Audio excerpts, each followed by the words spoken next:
Assalamualaikum warahmatullahi wabarakatuh. Teman-teman, kembali lagi di channel YouTube saya, Khairun Imam. Nah, ini ada beberapa video yang akan kita simak bersama-sama. Tentunya masih terkait dengan Harun Masiku, Hasto, dan Yasona Lauli. Kenapa Yasona Lauli sudah masuk, teman-teman? Karena ya, dia sudah dicekal untuk luar negeri. Dan apakah dia akan menjadi tersangka? Itu yang akan kita tunggu dari KPK ya. Selain itu, ada video di mana Uskup Agung dirujak oleh netizen teman-teman karena membela tersangka Hasto. Kok bisa gitu ya ada pemuka agama membela tersangka teman-teman? Apakah dia tidak setuju atau tidak mendukung pemberantasan korupsi atau seperti apa kan?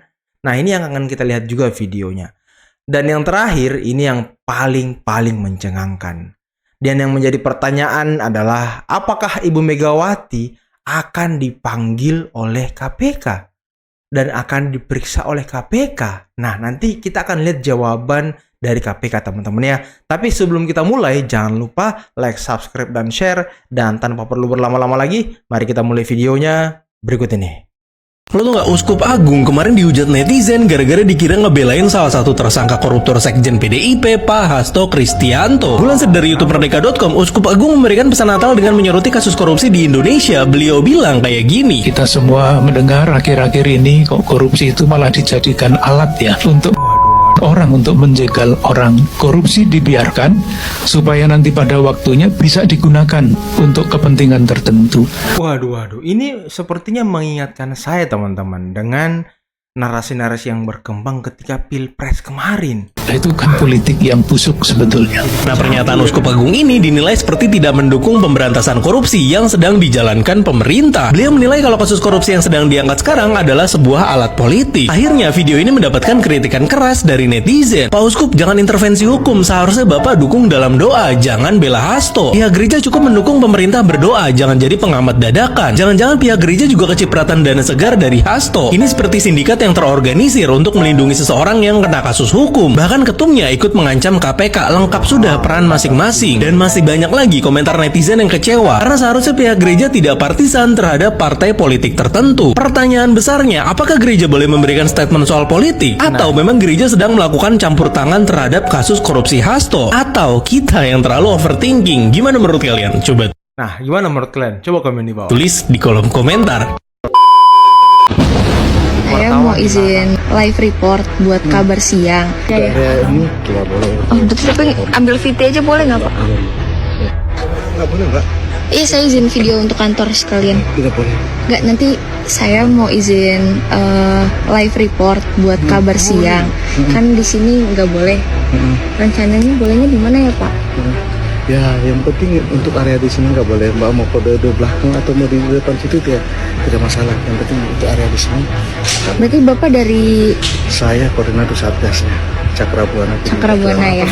Oke, punten Pak. Berarti di depan aja ya? Area ini tidak boleh. Oh, betul, tapi ambil VT aja boleh nggak Pak? Wow, katanya ingin menyelamatkan demokrasi ya kan? Tapi kok tindakannya menyalahi demokrasi? Wartawan dilarang untuk ngambil gambar loh. Wow, ini kan sama saja mengengkang kebebasan pers teman-teman. Wow. Kita lihat kilas balik di pemilu 2004. Mbak Mega sebagai incumbent presiden bisa kalah. Kenapa? Dia merasa hebat. Baru menang reformasi pada waktu itu luar biasa. Tidak ada yang berani melawan dia head to head.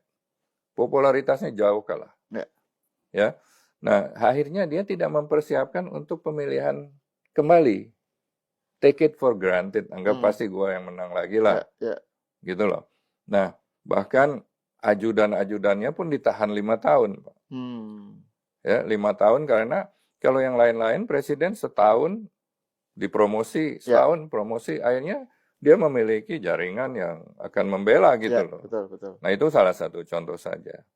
Ternyata SBY sebagai orang pintar juga, ya mungkin tidak mau tegak lurus, tidak mau taklid, ya dia memegang Menko Polhukam memiliki jaringan-jaringan informasi yang luar biasa, dan ternyata yang ikut SBY ya orang-orang yang diangkat oleh Mbak Mega, anggota menteri. Mbak Mega tidak saking yakinnya dulu, hanya mengangkat 2 orang PDIP di dalam kabinet.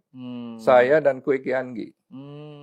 Yang lain nggak dikasih orang. Kan itu sebuah strategi yang aneh dan kalau tidak merasa pede gitu loh. Ya, gua nggak ada masalah, gua nggak perlu bantuan-bantuan pemilihan lagi. Ternyata kan SBY mengalahkan.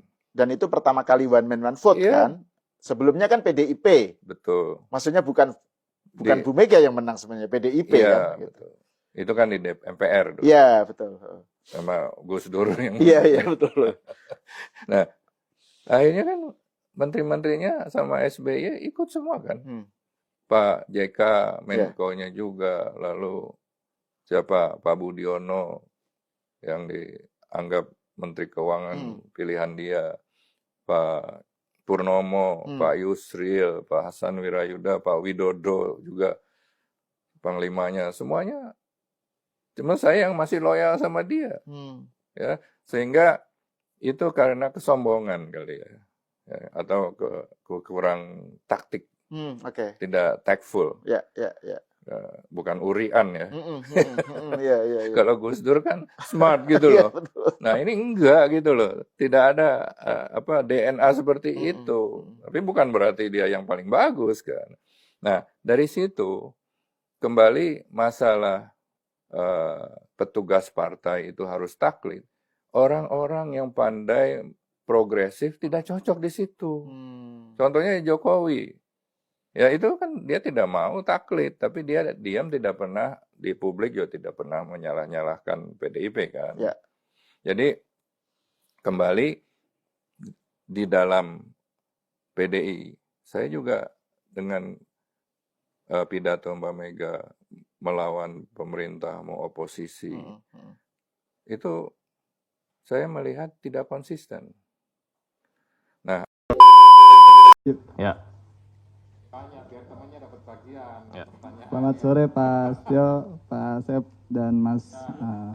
Mohon izin saya Bayu ingin menanyakan ini terkait dengan kasus yang sekarang ini kan Hasto Kristianto ini dia juga berkontribusi dalam proses penyuapan tersebut. Pertanyaannya adalah kenapa Hasto ngotot mengajukan Harun Masiku menjadi anggota DPR? Apakah sejauh ini KPK sudah menemukan motif dibalik kenapa PDIP sengaja ngotot untuk mengajukan Harun Masiku menjadi anggota DPR? Mengingat background Harun Masiku ini adalah seorang advokat, apakah jangan-jangan Harun Masiku memegang sejumlah kunci kasus-kasus lain yang juga melibatkan elit PDIP? Terus untungnya apa buat PDIP ketika Harun Masiku menjadi anggota DPR? Terus yang terakhir terkait dengan pemeriksaan selanjutnya, apakah KPK akan memanggil para pihak terkait hingga sekelas elit, termasuk Ketua Umum PDIP terkait kasus ini? Terima kasih. Oke, dari mana? Itu tuh. Yang pakai topi.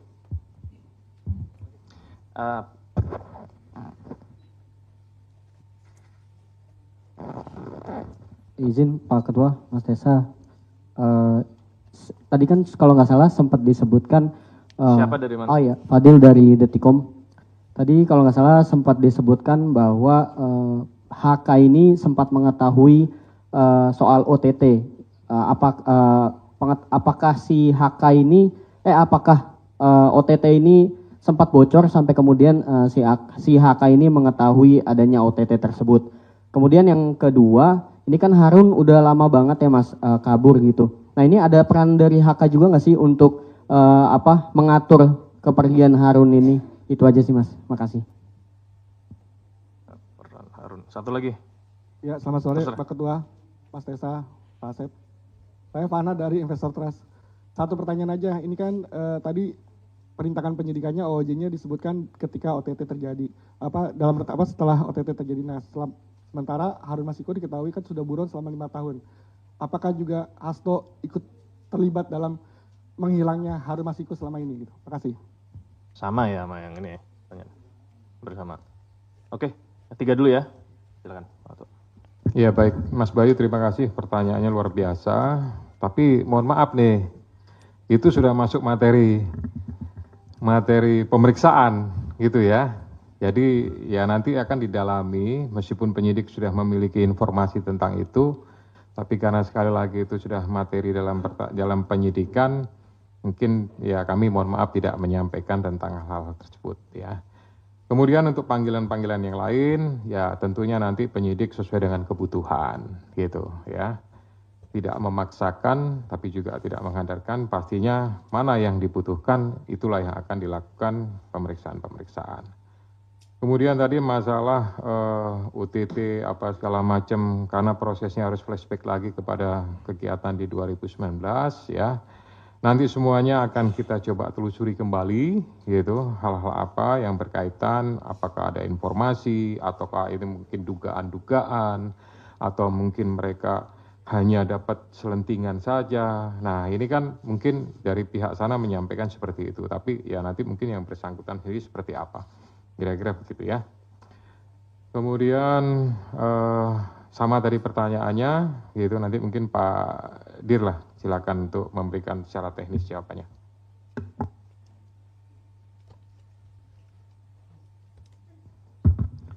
Terima kasih Pak Ketua. Mohon izin menambahkan Bapak. Terkait tadi mungkin yang juga pemanggilan nanti rekan-rekan bisa monitor karena setiap hari biasa kita umumkan siapa yang akan dipanggil. Nah, rekan-rekan bisa monitor di situ ya.